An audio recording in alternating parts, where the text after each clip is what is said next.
अस्सलाम वालेकुम दोस्तों, सब्जेक्ट वर्ब अग्रीमेंट रिलेटेड ही असो सेकेंड लेक्चर है। इन वीडियो के अंदर अज अस कुछ नवा रूल्स सिखंदासीं। इन पहिरियां दोस्तों अस सब्जेक्ट वर्ब अग्रीमेंट ते ऑलरेडी लेक्चर ठाहे चुका आहियूं। जेकॾहिं वो लेक्चर तव्हां नाहे ॾिठो तो वो लाज़मी ॾिसो। उन खां अलावा दोस्तों इन वीडियो के आख़िर ताईं लाज़मी ॾिसो ऐं उन खां गॾोगॾु हिन वीडियो के लाइक ऐं पंहिंजे दोस्तनि सां ज़रूरु शेयर कजो। तो दोस्तों अचो शुरू कयूं था अॼु जो लेसन। दोस्तों अज जो असो फर्स्ट रूल है, if there is use of one of the or none of the in a sentence then a singular verb will be used. यानी ही रूल दोस्तों असांखे इहो समझाए पियो, जेकॾहिं कंहिं जुमिले जे अंदर इस्तेमाल थियल हुजन वन ऑफ द या नन ऑफ द, तॾहिं हमेशा असां एक सिंगुलर वर्ब लगाईंदासीं। जे दोस्तों असां वटि एग्जाम्पल्स आहिनि, one of the boys is absent today, यानी छोकरनि मां अॼु हिकु गैर हाज़ुर है। हाँ तव्हां हिते बॉयज़ के समझी करे हिते प्लूरल वर्ब लगाईंदव, पर दोस्तों ईअं ना है, छो त हिते वन ऑफ द जो इस्तेमाल थियल है, तंहिंजे करे हिते असां हिकु सिंगुलर वर्ब इज़ लगायो है। अहिड़े तरीक़े सां दोस्तों नेक्स्ट एग्जाम्पल है, नन of the students was reading, यानी शागिर्दनि मां को बि न पढ़ी रहियो हो। हाँ छो त हिते असां वटि नन ऑफ द जो इस्तेमाल थियल है ऐं अॻियां स्टूडेंट्स है, तंहिंजे करे असां स्टूडेंट के ॾिसी हिते प्लूरल वर्ब न लगाईंदासीं, पर नन ऑफ द जे करे हिते असां सिंगुलर वर्ब वाज लगाईंदासीं या वाज लगल है। थर्ड एग्जाम्पल है, नन of the my friends has come, यानी मुझे दोस्तन मां को भी ना आयो है। हाँ हिते जो नन ऑफ द माई फ्रेंड्स है, इहो मुझे दोस्तन के ज़ाहिर करे पियो, तो मुझे दोस्तन मां को भी ना आयल है।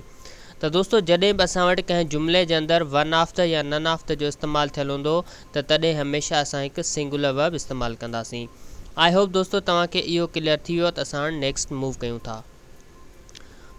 दोस्तों असां नेक्स्ट रूल है, when two subjects are joined by as well as together with and not with but not in addition to except like and alike with consider subject one for adjustment of the verb. यानी दोस्तों जॾहिं बि असां वटि ॿ subject ॻंढियल हुजनि या जोड़ियल हुजनि, as well as together with and not with but not in addition to except like and alike with सां, त हमेशा असां जेको आहे सब्जेक्ट वन जे हिसाब सां वर्ब इस्तेमाल कंदासीं। जेकॾहिं असां वटि सब्जेक्ट वन सिंगुलर हूंदो त असां सिंगुलर वर्ब लगाईंदासीं, ऐं जेकॾहिं असां वटि सब्जेक्ट वन प्लूरल हूंदो त असां जेको आहे वर्ब भी प्लूरल इस्तेमाल कंदासीं। जीअं असां वटि एग्जाम्पल्स आहिनि, the teacher along with the students is here. हाँ दोस्तों हिते ॾिसो, असांजो सब्जेक्ट वन है टीचर, ऐं असांजो जेको सब्जेक्ट टू है वो है द स्टूडेंट्स। हाँ ही जेके ॿई असां वटि सब्जेक्ट आहिनि, इहे ॻंढियल आहिनि पाण में अलॉन्ग विथ सां। हाँ असांखे इहो ॾिसणो आहे त असांजो सब्जेक्ट वन सिंगुलर है या प्लूरल। त असांजो जेको सब्जेक्ट वन जेको टीचर है सब्जेक्ट वन, इहो हिकु सिंगुलर है, सिंगुलर नाउन है, तंहिंजे करे दोस्तों हिते असां जेको वर्ब लगायो आहे उहो सिंगुलर है।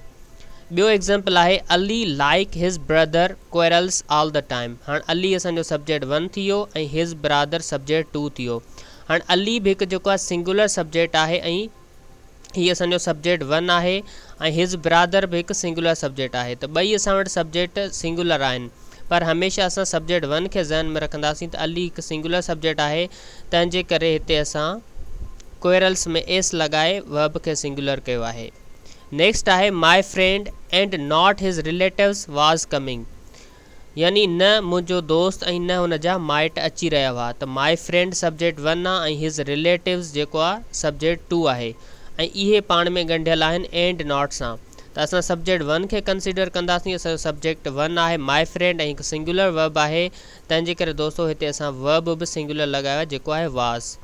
नेक्स्ट है, I as well as you am going, यानी आऊं ऐं तव्हां भी वञी रहिया आहियूं।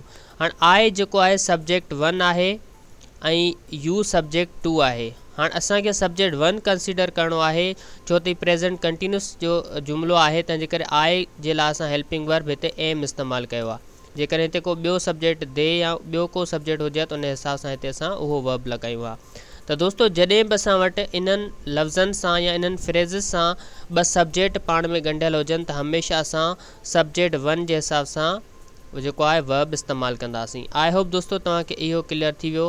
त हाणे असां नेक्स्ट मूव कयूं था। दोस्तों असां नेक्स्ट रूल आहे इन्वर्टेड सब्जेक्ट्स। इन्वर्टेड सब्जेक्ट्स अहिड़ा सब्जेक्ट जेके असां वटि जेके आहिनि वर्ब खां बाद में अचनि। इन questions the subject comes after the verb, यानी सवालनि में असां वटि जेको सब्जेक्ट हूंदो आहे उहो वर्ब खां पोइ ईंदो आहे।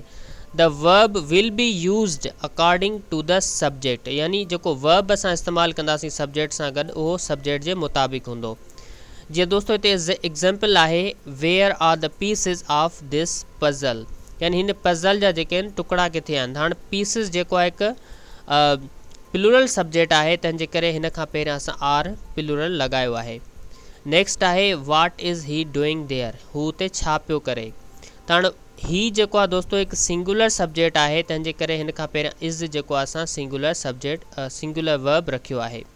नेक्स्ट आहे हाउ वाज़ यूअर फ्रेंड, तव्हांजो दोस्त कीअं हुयो। त हिते दोस्तो यूअर फ्रेंड हिकु सिंगुलर आहे, तंहिंजे लाइ हिन खां पहिरियां हमेशह असां हिते वाज़ जेको वर्ब लॻायो आहे उहो बि सिंगुलर रखियो आहे। त दोस्तो जॾहिं बि असां वटि सवालनि वारा सेंटेंसिस अचनि ऐं सवालनि जे अंदरि जेकॾहिं असां वटि सब्जेक्ट सिंगुलर हूंदो त उन सां गॾु वर्ब बि अॻु में सिंगुलर लॻंदो, ऐं जेकॾहिं असां वटि सब्जेक्ट प्लूरल हूंदो त उन खां पहिरियां असां वटि जेको वर्ब हूंदो उहो बि प्लूरल लॻंदो। आई होप दोस्तो तव्हांखे इहो बि क्लियर थी वियो हूंदो। त हाणे असां नेक्स्ट मूव कयूं था। दोस्तो असां नेक्स्ट रूल आहे when the subject of a sentence is introduced by there or here the verb agrees with the true subject that follows it. The words there and here are never subjects, यानी दोस्तों ही rule असांखे इहो सम्झाए पियो जेकॾहिं कंहिं जुमिले जे अंदरि हिकु सब्जेक्ट खे मुतारिफ़ करायो वञे देयर या हेयर सां त तॾहिं हमेशह असां जेको वर्ब लॻाईंदासीं उहो न असली सब्जेक्ट जे हिसाब सां लॻाईंदासीं जेको उते इस्तेमालु थियलु आहे। इहो यादि रखो त लफ़्ज़ देयर ऐं हेयर कॾहिं बि सब्जेक्ट न आहिनि हूंदा। हिते जेके असां वटि देयर या हेयर इस्तेमालु थियल आहिनि इहे सिर्फ़ु इंट्रोडक्टरी तौरु इस्तेमालु थियल आहिनि। जीअं असां वटि एग्ज़ाम्पल आहे there is a book on the table, यानी मेज़ ते हिकु किताबु आहे। हाणे हिते जेको दोस्तो असां वर्ब लॻाईंदासीं छो त शुरू में देयर आहे, उन खां पोइ जेको असां वर्ब लॻाईंदासीं हिन सब्जेक्ट जे हिसाब सां लॻाईंदासीं। अ बुक सिंगुलर आहे, तंहिंजे करे हिते जेको वर्ब लॻंदो उहो बि सिंगुलर आहे जेको हिते इज़ आहे। नेक्स्ट आहे there are some rupees in my pocket, यानी मुंहिंजे खीसे में कुझु रुपया आहिनि। हाणे हिते कुझु रुपयनि जी ॻाल्हि हले पई ऐं देयर सिर्फ़ु इंट्रोडक्टरी तौरु आयल आहे, तंहिंजे करे असां न रुपयनि खे ॾिसी करे हिते वर्ब लॻाईंदासीं छो त रुपया जाम आहिनि या कुझु रुपया आहिनि, तंहिंजे करे हिते असां आर वर्ब लॻाईंदासीं। There are some rupees in my pocket. Next आहे here is the book you asked for, जेको तो किताबु पुछो उहो हिते आहे। हाणे छो त हिते हिकु किताब जी ॻाल्हि हले पई, तंहिंजे करे हिते असां हेयर खां पोइ इज़ जेको आहे सिंगुलर सब्जेक्ट वर्ब रखियो आहे। नेक्स्ट आहे here are the keys that you lost, जो ही आहिनि चाबियूं जेके तव्हां गुम करे छॾियूं। त हिते कीज़ जाम आहिनि, तंहिंजे करे इन्हनि खां पहिरियां असां आर जेको आहे प्लूरल वर्ब लॻायो आहे। त जॾहिं बि दोस्तो असां वटि हेयर या देयर सां सब्जेक्ट खे इंट्रोड्यूस करायो वञे त हमेशह असां जेको वर्ब लॻाईंदासीं उहो उन सब्जेक्ट जे हिसाब सां लॻाईंदासीं। जीअं हिते book, some rupees, the book या कीज़ वग़ैरह असांजा रियल या ट्रू सब्जेक्ट आहिनि। त आई होप दोस्तो इहो रूल क्लियर थी वियो। त हाणे असां नेक्स्ट मूव कयूं था। दोस्तो असांजो नेक्स्ट रूल आहे if gerunds or infinitives are used as a subject use a singular verb, however when they are joined by and use a plural verb, यानी जॾहिं बि असां जेरेंड या इन्फिनिटिव हिकु सब्जेक्ट तौरु इस्तेमालु कंदासीं त हमेशह उन्हनि सां गॾु हिकु सिंगुलर वर्ब इस्तेमालु कंदासीं। हाणे जेरेंड ऐं इन्फिनिटिव्स छा आहिनि मां ऑलरेडी अॻिले लेक्चर में सम्झाए चुको आहियां, उनमें तव्हां ॾिसी वठो।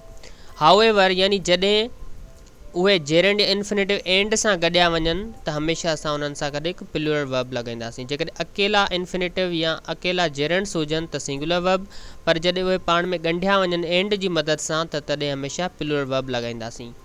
जीअं दोस्तो एग्ज़ाम्पल आहिनि reading is a great skill, यानी पढ़णु हिकु तमामु सुठो फ़न आहे। त हाणे हिते रीडिंग दोस्तो हिकु सब्जेक्ट तौरु इस्तेमालु थियल आहे ऐं रीडिंग हिकु जेरेंड आहे, तंहिंजे करे हिकु सिंगुलर सब्जेक्ट कंसीडर कयो वञे, तंहिंजे लाइ हिते असां वर्ब बि सिंगुलर लॻाईंदासीं।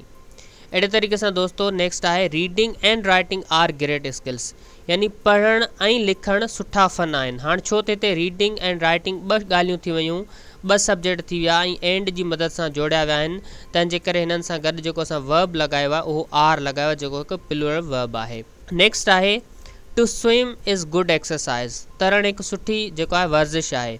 त टू स्विम हिकु जेको आहे इन्फिनेटिव आहे ऐं हिकु सिंगुलर आहे सब्जेक्ट, तंहिंजे करे हिन सां गॾु असां जेको वर्ब लॻाईंदासीं उहो बि सिंगुलर लॻाईंदासीं। नेक्स्ट आहे to swim and to run are good exercises, यानी तरण ऐं भॼणु सुठियूं मश्कूं आहिनि या वर्ज़िशूं आहिनि। हिते छो त ॿ इन्फिनेटिव यानी टू स्विम ऐं टू रन जेके आहिनि एंड जी मदद सां जोड़िया विया आहिनि, त हाणे असां वटि डबल सब्जेक्ट थी विया, तंहिंजे करे हिननि सां गॾु जेको असां वर्ब बि प्लूरल आर लॻायो आहे। त दोस्तों यादि रखो, जॾहिं बि असां जेरेंड या इन्फिनेटिव अकेला सब्जेक्ट इस्तेमालु कंदासीं त हमेशह हुननि सां गॾु असां हिकु सिंगुलर वर्ब लॻाईंदासीं।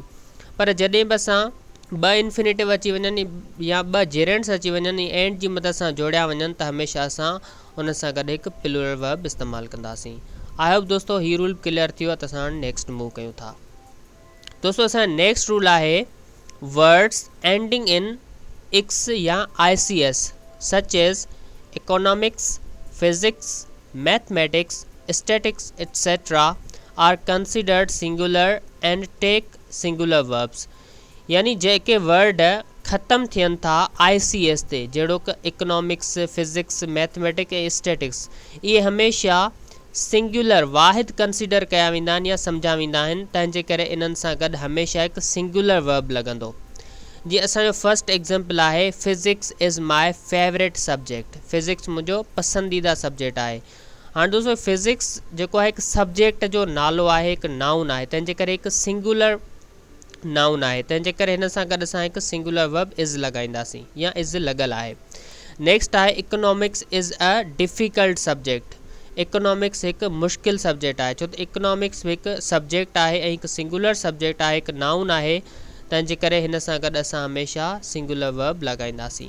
नेक्स्ट आहे मैथमेटिक्स रिक्वायर्ड लॉजिकल थिंकिंग, यानी मैथ में असांखे जेको आहे हिकु ज़हनी सोच रिक्वायर्ड हूंदी आहे या हिकु फ़नी सोच रिक्वायर्ड हूंदी आहे, घुर्बल हूंदी आहे। त दोस्तों जॾहिं बि असां ICS ते ख़तमु थींदड़ वर्ड इस्तेमालु कया वञनि सब्जेक्ट जे तौर ते, त उन्हनि सां हमेशह गॾु असां हिकु सिंगुलर वर्ब इस्तेमालु कंदासीं।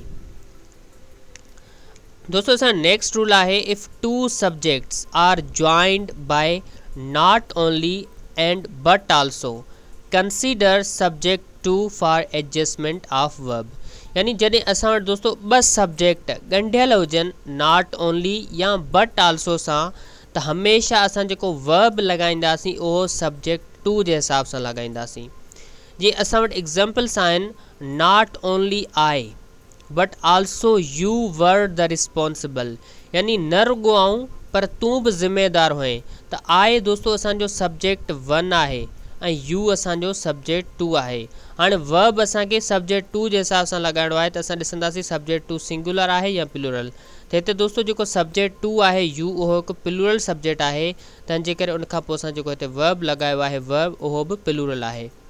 नेक्स्ट आहे not only Aslam but also his brother is studying for exams, यानी न रुॻो असलम पर हुनजो भाउ बि इम्तिहाननि जे लाइ पढ़ी रहियो आहे। त असलम जेको आहे असांजो सब्जेक्ट 1 आहे ऐं हिज ब्रदर असांजो सब्जेक्ट 2 आहे।